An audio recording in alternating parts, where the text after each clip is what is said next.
Autoimmune disease is a big fat lie. I know the symptoms are real, but they're not caused by your immune system. A brilliant German doctor who put this book together right here discovered that he could look at your brain CT scan and know exactly what diseases you had. And it turns out they are all controlled from our brain.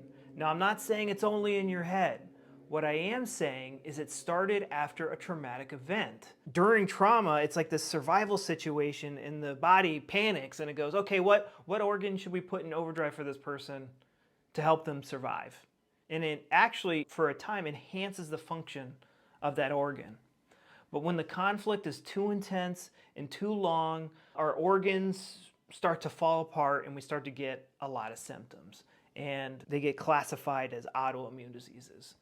Now, funny thing is, about 50 years ago, maybe even longer, these autoimmune diseases were actually classified by the Mayo Clinic as psychosomatic diseases, meaning that they started after a traumatic event.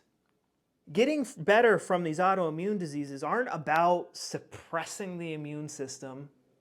The immune system, its components exist, but the whole idea of an immune system is just academic fiction. It's completely made up.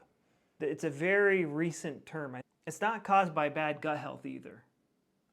I know they're saying the gut's the second brain, but I don't see any brain there. Do you see one? I don't see one. What was the traumatic event that put your gut into overdrive? Put it in the comments. Mine was after bad breakups in college. That's when my health issues started to get really serious.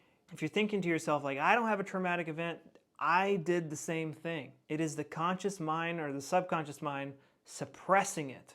It's to spare the sanity of your conscious mind so that person can somewhat function normally.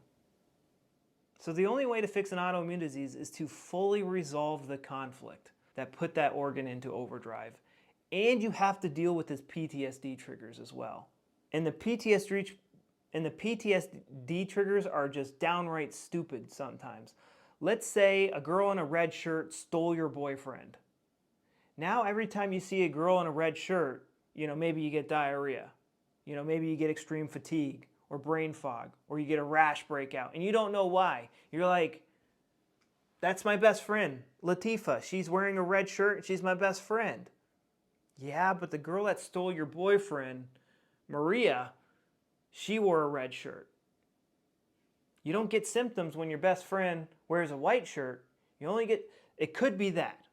Now, I've made a 13-day protocol where I take people through steps to dig up this past trauma and make sense of their PTSD triggers and rewire the brain. I made it 13 days because it's a process. I just can't snap your fingers or talk to somebody for an hour in one go and have everything fixed. Our brain can only tolerate so much change in a given time, so we gotta space it out. But I have a free webinar on my bio link. It's instant. I go over a lot of the most common autoimmune diseases and the type of conflict that causes them and how to fix them.